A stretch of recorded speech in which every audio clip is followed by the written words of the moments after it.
That old rifle I had kept for years could very well have been made right here in the United States, for all I knew.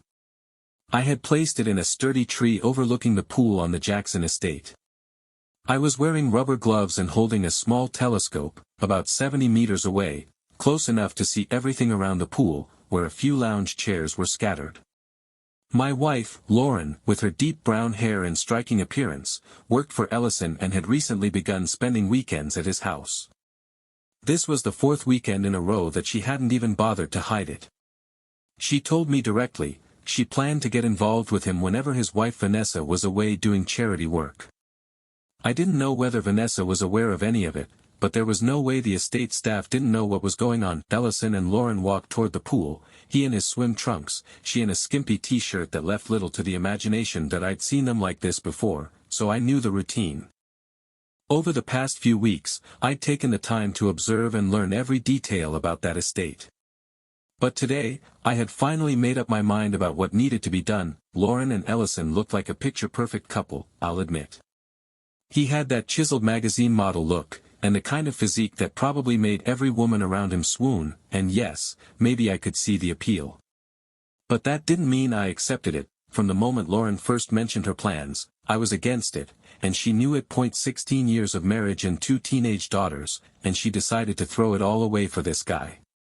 Our twin girls, Sandra and Sarah, were 15 now, looking more like their mother every day. They were at my parents' house, getting ready for soccer camp, while I was supposedly out biking with my old friend and business partner, Mark Kirby. Mark and I had built a company from the ground up and done pretty well. He was married to his childhood sweetheart. Ironically, back in the day, Sally had dated both of us. That I never quite understood why she chose Mark over me. But in the end, I met Lauren at college, and she was everything I thought I wanted. I watched as Ellison and Lauren shared a long hug by the pool. Then they leaned in for a kiss. As they pulled apart, I steadied myself, the shot rang out, his body stumbled backward, Lauren screamed and tripped, falling to the ground. There was blood everywhere. She crawled to the pool and submerged herself, trying to escape what she had just witnessed. That I had seen enough.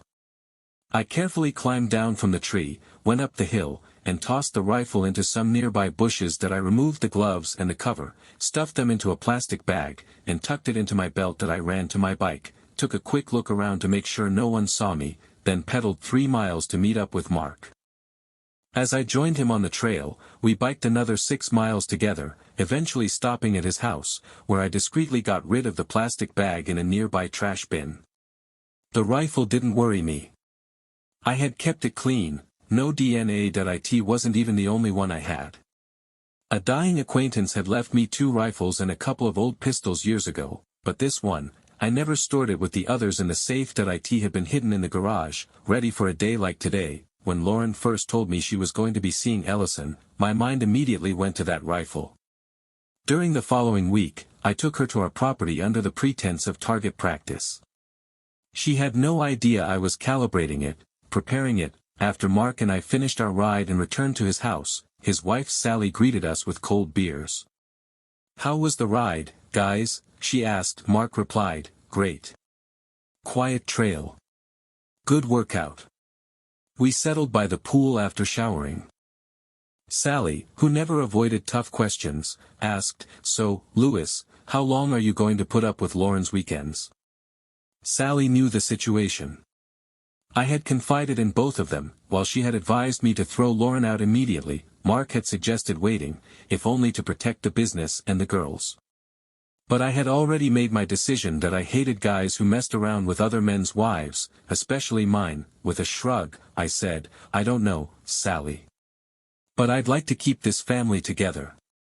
Sally shook her head. "I still think it's time you walked away, Louis." She and Lauren had never been particularly close. Even though our families mingled from time to time, Lauren hung out with her country club friends, while Sally was more involved with local politics and book clubs. As I sat there looking back on the past year, it hit me how blind I'd been. For 20 months, I thought everything was fine. Nothing had changed, not even in the bedroom. She was at our daughter's games, cheering like always. Then one night, out of nowhere, she said, "Louis, I'm going to do something, and I hope it doesn't ruin everything. I love you, but," she paused, then added, "I've developed feelings for Jackson. His wife is away every weekend, so I'm going to his place starting this Friday. I don't know how long it'll last." I kept a straight face. I didn't show what I felt, but in my mind, I already knew, I wasn't going to stop her. Jackson, in my mind, was already dead. As for Lauren, I hadn't yet decided what would happen to her. The rifle in the garage came to mind, and unintentionally, I felt a smile spread across my face. Lauren noticed and shot me a look. "What do you find funny?" she asked, irritated. "Nothing," I replied, still smiling. That look unsettled her. She hesitated before saying, "No, nothing's happened yet. Just a few kisses. I'll sleep in the guest house." "Let me know when you're done with him," I said coldly. Then I went upstairs to pack an overnight bag. Downstairs, I knew Lauren was sitting in the living room, visibly uneasy, but she still seemed determined to follow through with her plan. It was Wednesday, and she was already looking forward to her weekend with Jackson, young, rich, well-mannered, and built like a statue. She admitted her attraction after seeing him shirtless at the office gym. She thought the fling might last a few months, maybe even turn into something permanent. She claimed to appreciate the life I had built for her, but insisted she needed more excitement. She believed I would eventually figure it out and somehow make peace with it. That night, I barely slept. My mind was racing, going over everything. The twins were staying with friends that weekend, giving me a little space to breathe, think, and check my gun stash. By Thursday, even my usual lunch at the cafe felt different. Sometimes I'd grab a bite there with Des Smith, a young woman with an athletic build and dark hair who, in some ways, reminded me of Sally. We had been exchanging looks and harmless flirtations for weeks, but I'd never considered taking it further. That changed after Lauren announced her arrangement. That Thursday, I slid onto the bench next to Daisy instead of sitting across from her. She was used to male attention and noticed the shift immediately. I could see she was pleased. She had been saving a seat next to her for a couple of weeks, maybe hoping I'd catch the hint. She knew I was married, but seemed genuinely interested. She turned to me with a confident smile. "Something's different, isn't it?" she asked. I smiled. "Yeah. My wife decided she'd rather be with her boss." She placed her hand on my thigh. "How about dinner and dancing tomorrow night?" she murmured. I smiled, feeling a little foolish. She reached over and gently tapped my cheek. There was an undeniable attraction, and I couldn't resist any more. I kissed her lightly on the lips.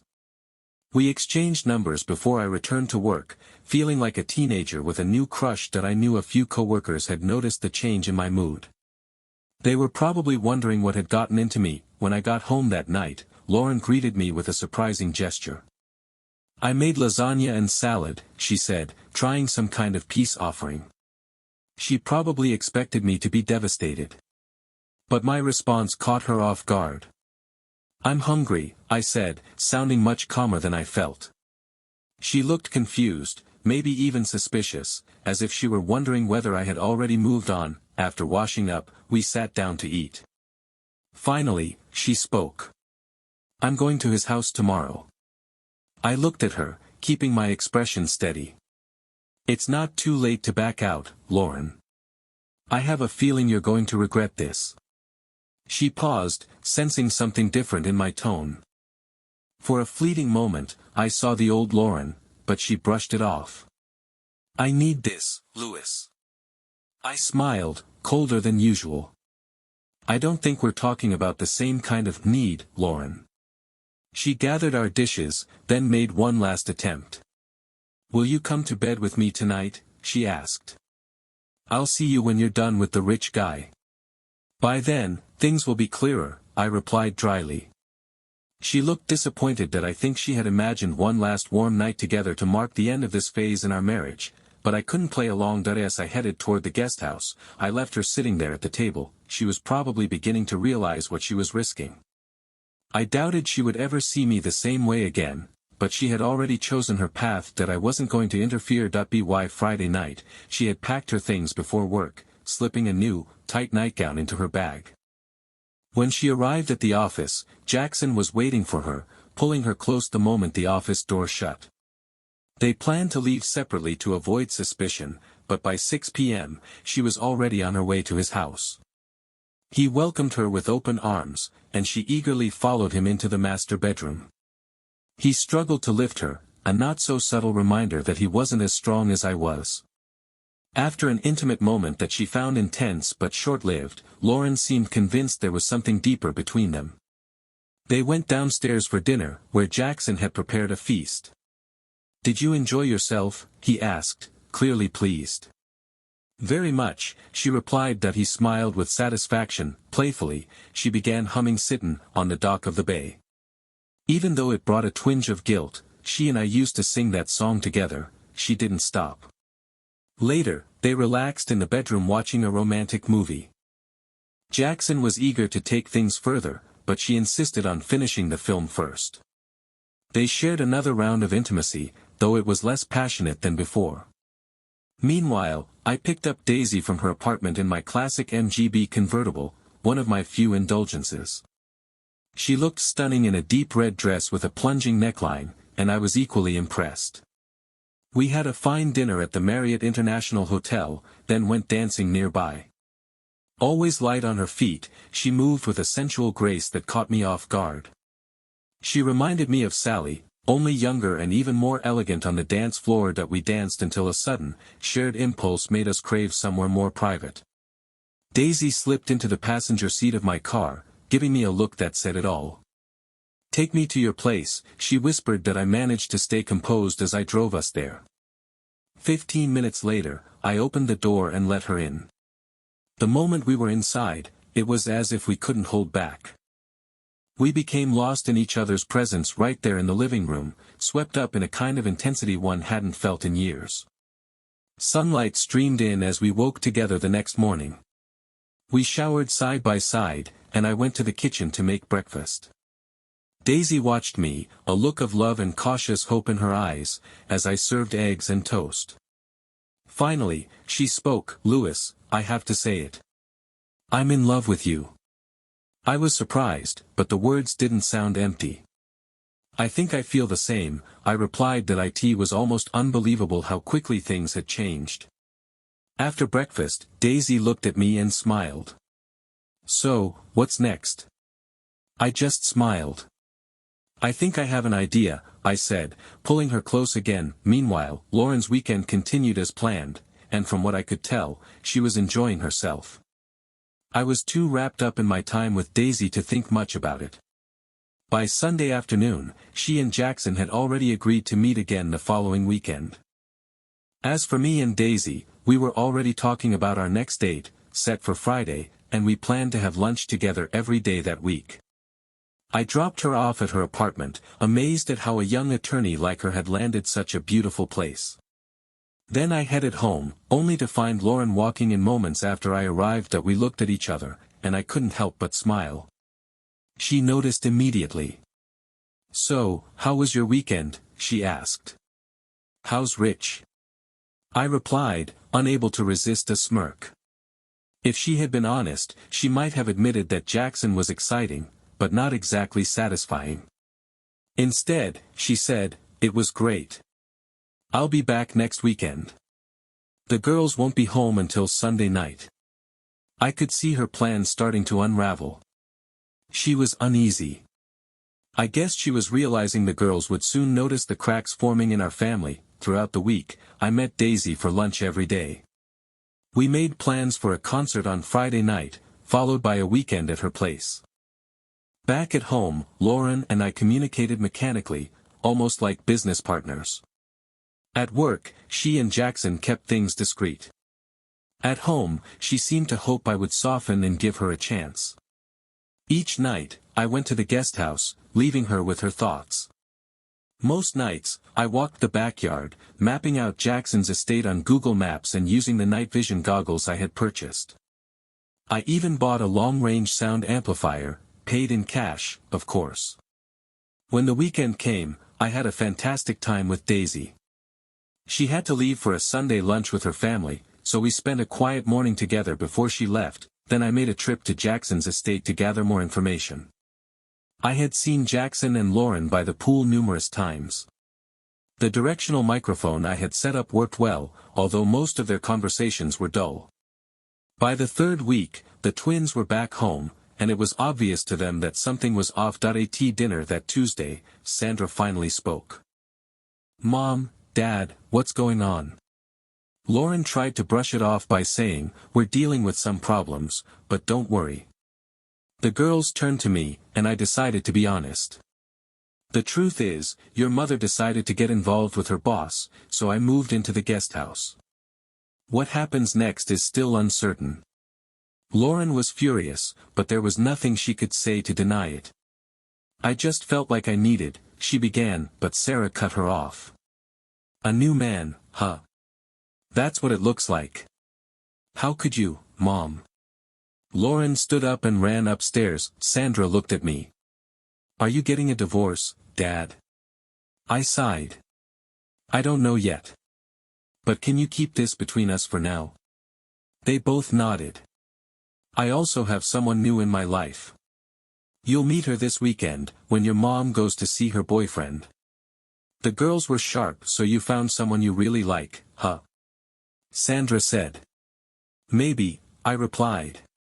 "I wouldn't have met Daisy if your mom hadn't made her decision." Sarah smiled, and Sandra asked, "How did you meet her so fast?" I shrugged. "We'd seen each other a few times at lunch. I guess I felt a little unsure, wondering if I still had it. But Daisy made it clear she wanted to go out with me." They fell silent, clearly uncomfortable, so I gave them space to process. Finally, Sandra asked, "When can we meet her?" "I'll arrange something for this weekend." "You have a game Saturday afternoon, right?" They nodded, and I added, "Maybe Daisy and I will come. I think it's time." They looked curious, but a bit nervous about me bringing someone around their friends' parents. I told them not to worry, nothing was set in stone yet. But it was clear their mother had already changed everything for us. Lauren never came back down that night. On Friday, she went to Jackson's estate again. She had a decent time, though I suspected the excitement was fading. Jackson's stamina wasn't quite up to par, and his interests outside the bedroom were limited. They spent their time at the estate, never going out, but she seemed fine with it for now. That same weekend, I took Daisy to a local club. One of her friends, Laura Blake, was there, so we mingled for a while. I had no intention of keeping our relationship secret. We danced like we owned the floor and went back to her place around 1 a.m. When I got home, the twins were waiting in the living room with grins on their faces. "Girls, you have a game tomorrow. You should be asleep," I said. Sarah smiled. "We were waiting for you." Sandra added, "You're smiling, Dad. It doesn't matter. Go to bed. The game's at 10. Daisy will come with us." Daisy arrived early, and there was an awkward silence as I introduced her to the girls. "Daisy, this is Sandra. And this is Sarah." She smiled. "Hi, I know this is a little awkward, but maybe we have something in common. I played forward in college." Sarah raised an eyebrow. "Where?" "Notre Dame," Daisy replied, catching us all off guard. The girls were impressed. Sarah, ever the challenger, tossed her a soccer ball. Daisy quickly showed a trick, balancing it on her knee before passing it back. The girls were excited, and we headed to the field together. They played hard, taking control of the midfield while Daisy and I cheered them on. The game was intense, tied in the final minutes. Sarah came over, and Daisy gave her quick advice: "They'll try to cut through your side. Stay alert." Sarah nodded, and sure enough, she intercepted the ball, ran it downfield, and scored the winning goal. The crowd went wild.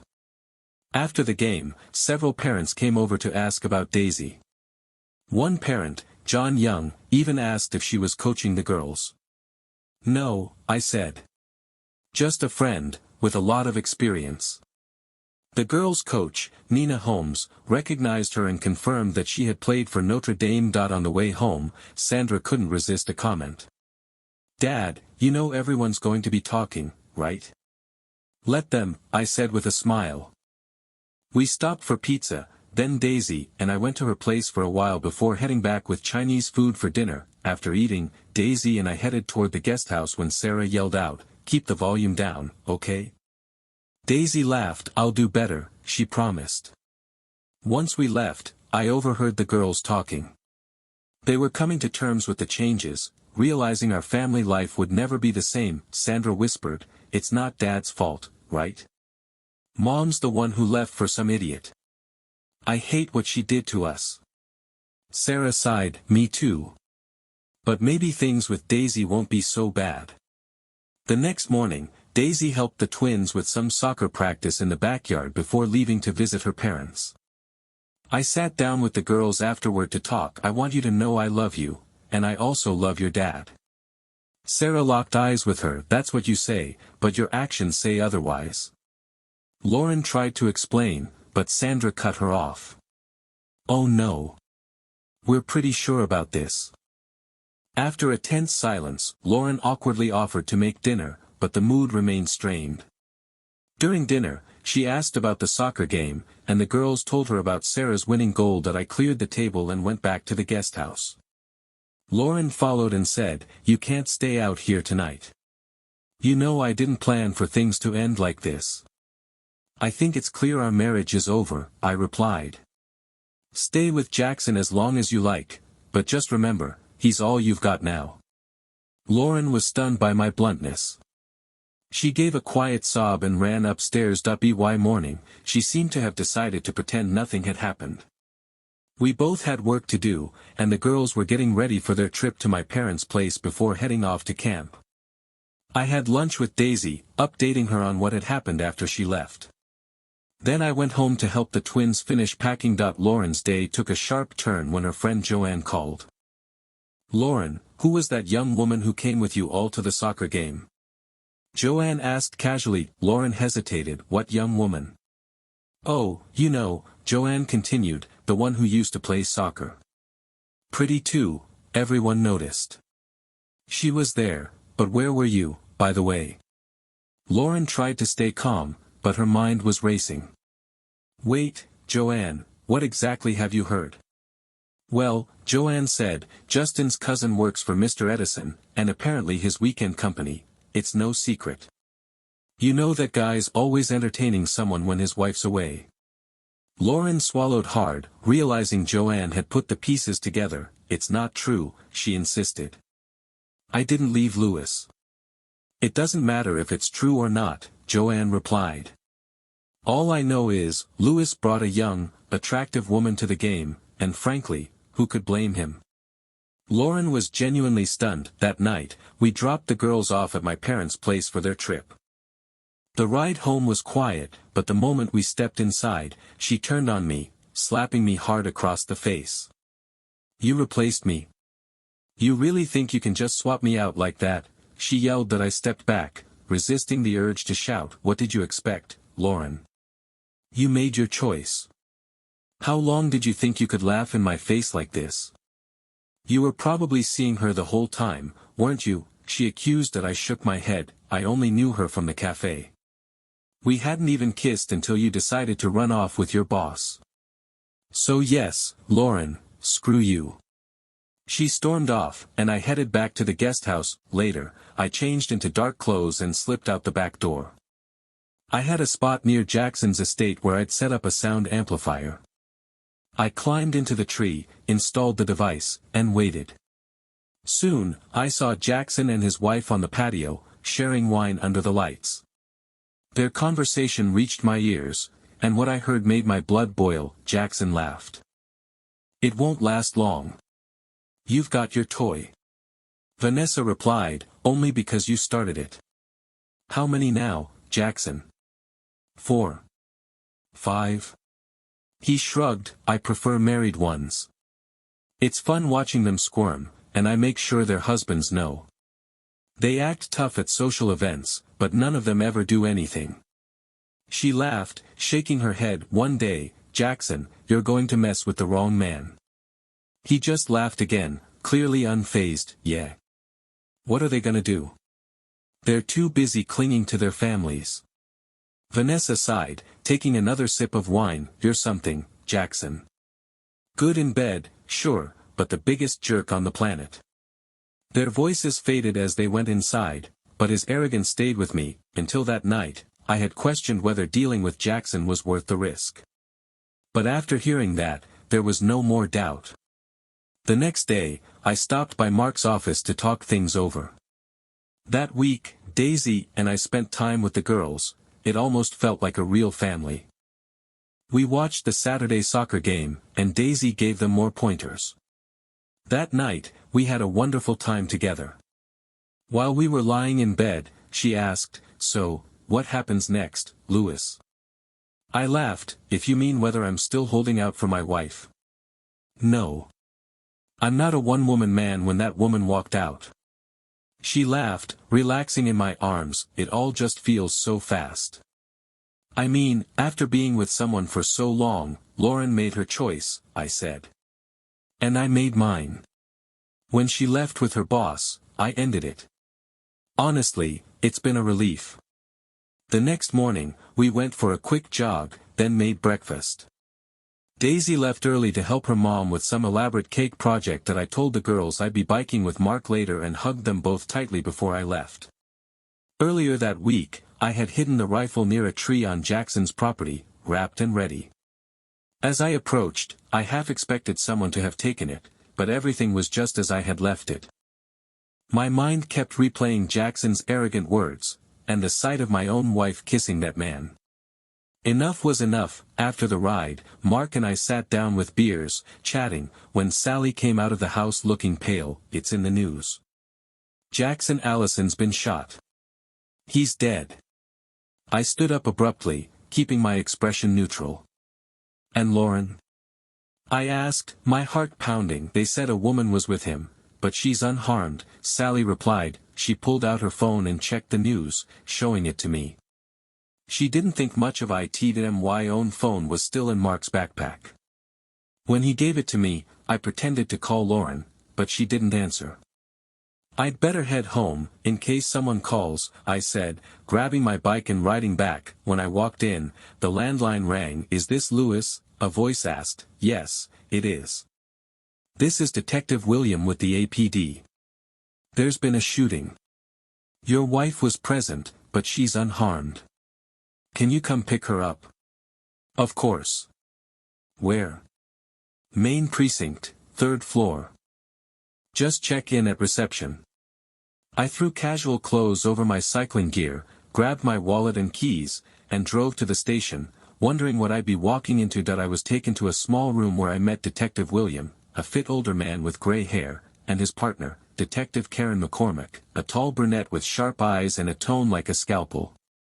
They asked me to walk them through my day, and I told them about the bike ride, the stops, everything. Then came the harder questions. "Did you know your wife was seeing Mr. Edison?" William asked. "Yes," I answered truthfully. "How did you feel about that?" "I didn't like it. But I moved on," I said, keeping my tone steady. "What do you mean by that?" he pressed. "It means I've started seeing someone else. I met someone new." "Do you have an open marriage?" Karen asked, raising an eyebrow. I didn't clarify at the time. The moment she told me she was going to see him, I ended it. They exchanged a glance. "Do you own any firearms?" "Yes, I keep them locked in a safe," I replied. "We may need to investigate that," said William, glancing at Karen. "All right," I replied. "I'll follow up with you." They took notes on my statement, where I had been, who I interacted with, and all relevant times and locations. Then they left me alone in the room for a while, the door firmly shut. I sat there, staring at my phone, going over everything in my mind. About 15 minutes later, Detective William returned and asked if they could take a look at my phone. I hesitated. It had work-related material I wasn't eager to share, but nothing illegal. He made it clear they could get a warrant if necessary. So I handed it over, agreeing to let them keep it for 30 minutes. Soon after, they took me to see Lauren. She was wearing borrowed jeans and a t-shirt, looking exhausted and emotionally drained. "Lauren, are you okay?" I asked. "No, they didn't shoot me. I was right there." There was blood everywhere. I'm sorry, Lauren. Once they finish with my phone, I'll take you home, all right? She nodded, then after a brief pause added, I'm sorry for everything. Maybe we can talk on the way home. I gave her a quick hug, and not long after, the detective returned my phone that we left the station in silence. In the car, she broke it. Louis, did you shoot him? I looked at her. No. And maybe I even regret that he's gone, but I didn't do it. She stared at me, as if trying to read the truth. I know you, Louis. You're capable of it. But, you found someone else, haven't you? I shook my head. I didn't have to go looking. Not really. Did you see what happened? No. I just heard the shot, and then, everything exploded. She collapsed into herself again, and by the time we arrived home, she looked completely drained. I let her in, then led the police to the gun safe, where they inspected everything, especially a sealed box of .30 caliber ammunition. After finishing, Detective William turned to me. We'll be checking for DNA and fingerprints, Mr. Bao. Don't interfere. I understand, I said. I don't know anything about what happened, and I didn't shoot anyone. I went back inside to handle things with Lauren. Before joining her, I called Daisy briefly, explained the situation, and asked if she could come over later. She agreed. Then I called my parents and the girls to update them and confirm that they were still set to leave for camp the following week as planned. Lauren took a long shower while I waited, feeling the emotional weight in the air. She eventually emerged in a robe, looking tired but slightly more composed. I don't think I've ever been this shaken, she said with a faint smile. Want pizza? I'm about to order, I offered. She nodded, and I ordered a couple of pies. Over dinner, she looked at me with concern. I've been thinking about everything. And I don't know if I can be sure, Louis, that you're innocent. I leaned back. I told you, I was out biking with Mark. I even told the police. He won't lie for me. Lauren sighed, looking unconvinced. Maybe. I just know, you were angry. Yes, Lauren, I was angry. But I didn't kill him. After a pause, I asked, are you asking for a divorce? Maybe, she said quietly. I mean, after all these years, I needed something. I thought he was handsome. But he really wasn't that special. Yeah, I figured. She looked at me directly. Then why mention Daisy? I heard she's younger, athletic. She is, Lauren admitted. She just picked you up. No. I met her around the same time you and Jackson started, I replied. Lauren stayed quiet for a while, then asked, so what happens now? I have no job, and you're probably going to leave me. I shrugged. I'll make sure you're taken care of. And depending on Vanessa's mood, you might still have a job. Just then, Daisy called. I walked to the living room to answer. Lauren followed, listening, perhaps hoping to learn something from the tone of my voice. When I hung up, she stepped into the room and surprised me by saying, let her come, Louis. I think, it's time we met. Half an hour later, Daisy arrived. Lauren, now dressed, looked exhausted but composed. The two women regarded each other silently for a long moment. Finally, Daisy broke the silence. I'm sorry. You must be going through a lot. Lauren nodded, tired. It's confusing. You took my husband. Daisy stood firm. You left him. That's not my fault. They were standing about 10 feet apart. I stayed close, just in case. Lauren began trembling, then suddenly broke down in tears. Daisy stepped forward and embraced her, letting her cry. Honestly, I was stunned. Daisy helped her to the sofa, sat beside her, and kept gentle contact. I sat on the other side of Lauren and put an arm around her. She gasped for air, sobbing, I've been so stupid. When she finally calmed down, she asked, do you think there's still hot water? Maybe, I said, and she got up for another shower. Afterward, she took a sleeping pill and fell asleep in our bed. Daisy and I moved to the guest bedroom. neither of us wanted to leave Lauren alone that night. We watched the 10 o'clock news, which was full of coverage about Jackson's murder. Apparently, he'd been involved with multiple married women who worked for him in various capacities. He wasn't the only one with a motive. There were even suggestions of business-related reasons, and some online speculated that his wife might have been involved. By 11 p.m., I turned off the television. We headed to bed, both of us too exhausted for anything else. Morning came, and I checked on Lauren, who slept in until 9. By 10, the three of us were at the breakfast table enjoying pancakes Daisy had made. Mid-bite, Daisy's phone rang. It was the police requesting an interview. "Should I ask them to come here?" she offered. Lauren nodded. "That's fine. We could use an update." Detectives William and McCormick arrived and took Daisy to a separate room for her statement. 25 minutes later, we all gathered in the living room. Lauren looked up. "Any news on who did it?" Detective McCormick shook her head. "Not yet. There are still multiple motives under consideration, including Mr. Bowes." She gave me a serious look. I frowned slightly but said nothing. "Well, thank you for keeping us informed," I replied. After they left, Sally called, mentioning that the police had interviewed her as well. They were polite but thorough. I told her I'd catch up with Mark at work. As we sat in the backyard having coffee, I could see that Lauren was starting to settle, though she still looked emotionally heavy. Meanwhile, I felt like Daisy and I were preparing ourselves for more fallout. Lauren rubbed her temples. "I keep seeing him lying there, motionless. I wonder if that image will ever go away." Daisy reached out. "In my grief psychology class, they said those images fade with time." "I really hope that's true," Lauren said, her voice cracking. "Any updates from work?" I asked. "Not yet. I worked closely with Jackson, handled some logistics, previewed certain things for him, and managed others on my own. Whoever takes over will need someone like me."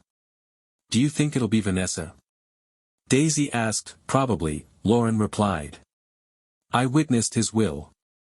She gets everything, except for a few personal items left to his mother." "Well," I said, glancing at Daisy, "until you're settled, I'm not going anywhere." Lauren sighed. "You stayed here last night?" Daisy nodded. "In the guest room." Lauren paused, then gave a faint smile. "I hope you stay, at least until I can get back on my feet." There was an underlying tone that none of us missed, and I could tell Daisy understood. "Things will work themselves out," I reassured them. "You're not alone," Daisy said gently. "We all make mistakes." "And sure, he was charming, but you're better than that." "I think you've been unhappy for a while," I added, watching Lauren closely. "At home, I mean. Not at work." She thought about it, then nodded slowly. "That's true. I'm not even sure when it started. Maybe just that feeling that the grass is greener." Her face darkened. "But I took it too far and ruined everything." Abruptly, she got up and went inside.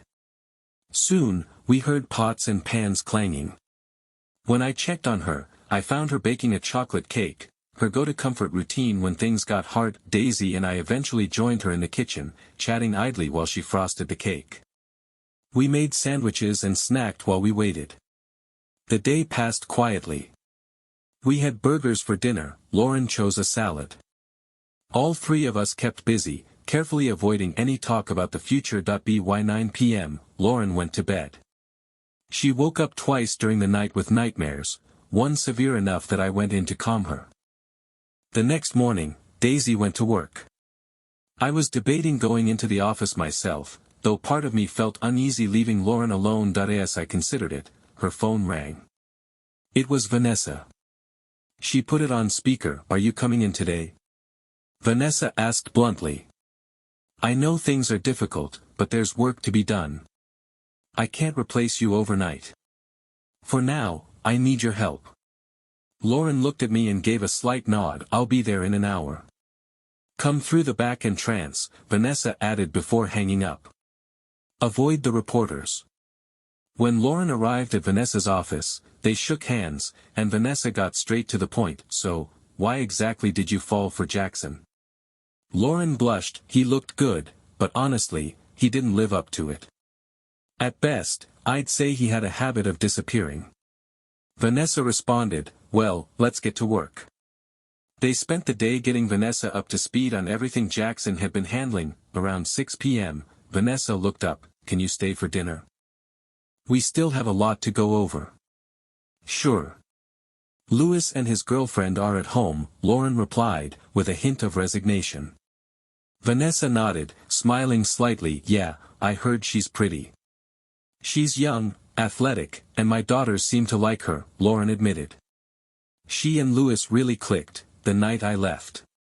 Vanessa looked at her. "If you need company, I could lend you one of my guys. They know how to please." Lauren blushed. "Thanks, but I'm not ready for that yet." "When you are," Vanessa laughed, "we might need to make space for some of these guys now that we're running things." They finished dinner, and when Lauren got home around 9:30, she shared a bit about her day. She told us about a promotion and said, "I'll be able to support myself now, so I won't be a burden." I tried to offer some comfort, but she cut me off, laughing. "Vanessa offered me a toy if I ever wanted one." Daisy gasped playfully. "Seriously? What do they look like?" I felt a flash of irritation but kept quiet. Lauren shrugged. "Honestly, I didn't even know she had them." Over the next 6 weeks, Lauren worked closely with Vanessa, becoming invaluable to the business. About 2 weeks later, I initiated divorce proceedings. It came as no surprise to her, or to the girls. Vanessa helped her find a lawyer, but the arrangements were simple. We reached a quick agreement, and a few weeks later, it was finalized. The girls stayed with me and Daisy, who moved in and naturally took on a maternal role. Our home began to feel more stable, and we all found a comfortable rhythm. One evening, after a particularly tender moment, I turned to Daisy and asked, "Would you like to marry me?" She tensed briefly, then smiled as we kissed. "I'd love to. I also want children." She looked at me with a mix of joy and nerves, and I held her tightly. "I'm ready to get back to diaper duty." We got married 6 months later, and Daisy was pregnant within a few months. Meanwhile, the police investigation into Jackson's murder hit a dead end and slowly faded from public attention. Authorities had thoroughly reviewed the alibis of all suspects, including husbands with motives, but nothing conclusive emerged. Vanessa was questioned as well, but her alibi, with 2 men miles away, held up. In the end, the case went cold, barely mentioned by the media aside from an occasional article. Lauren continued to thrive at work, becoming Vanessa's right hand. One Saturday, while visiting Vanessa's home, she finally faced her fear of the pool.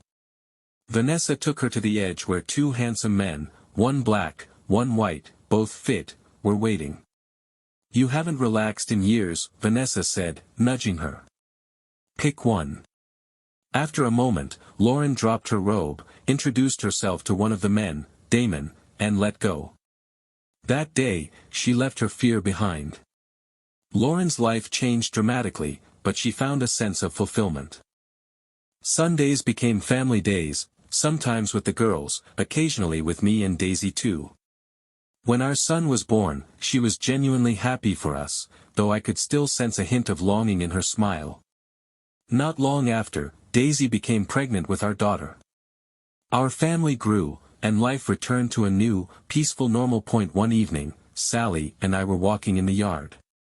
We stopped by the guest house, and she turned to me with a knowing look. "You know, Daisy and I get along really well. I'm happy for you." I smiled back. "Then, you could have had me." She nodded, a sparkle in her eye. "I know. But I chose Mark. You always had that quiet anger, Louis. You tried to hide it, but I saw it, even then." I looked at her, not surprised but thoughtful. "You think I should get counseling?" She laughed. "No, Louis. That's just who you are, and you always have been. But remember, Mark and I still care about you." Months passed, and life moved on quietly. The Ellison case faded even further into the past, rarely mentioned. Daisy and I settled into a comfortable life, excited for our growing family. Lauren became indispensable to Vanessa's company and found a way to enjoy her own unconventional happiness. The twins adapted well, supported by both parents, and life continued, weaving new bonds, healing old wounds, each of us finding our own path, rediscovering a balance that allowed us all to live, to grow, and, finally, to let the past go. Story 2. Now, for our next story. I, a 49-year-old male, met my wife, a 49-year-old female, when we were in our mid-20s. We were friends for a while before we decided to date. The two of us dated for around a year, which isn't that long in the grand scheme of things, but at the time, it seemed like we had been dating long enough. She mentioned us getting married, and I said I wanted to wait a little longer. Within a few months, I finally was ready to propose to my then-girlfriend. She accepted, and the two of us started planning a wedding. It was around this point I should have recognized the red flags, but I didn't. Why? Well, I was in love. See, my fiancé wanted a huge wedding. While I understand it was a special experience, I didn't see the point of spending a couple grand on what was essentially one day. I ended up convincing her to have a small, intimate ceremony. She seemed all right with it at the time, but I think as the months and years went by, she almost started to resent me for talking her into that. The thing is, we couldn't have afforded such a wedding at the time. I suggested that one day we could have the wedding of her dreams if we decided to renew our vows. This seemed to please her, but again, I felt like this resentment was always there, just lingering beneath the surface. Was I the most romantic guy in the world? No. But I tried hard to keep the romance alive by doing little things for her over the years. And it wasn't like my wife didn't know this. When we got married, we also didn't have kids, so there wasn't that pressure hanging over us. The years passed, and by the time we were in our 40s, we had been married for almost 2 decades. Things had gotten stale for the past year or so, which led me to plan a romantic night out. I even asked my sister for help because, like I said, I wasn't very romantic. It ended up not going anywhere. My wife never came home that night, and when she did, she said that she had stayed at a friend's house. They had been drinking, so she figured it was safer for her to just spend the night there. I saw no reason not to believe her, so I took her at her word. The next night, I tried again, and we had a pleasant dinner. When I tried to initiate intimacy, she brushed me off, saying she was too tired. Again, I didn't think too much of it.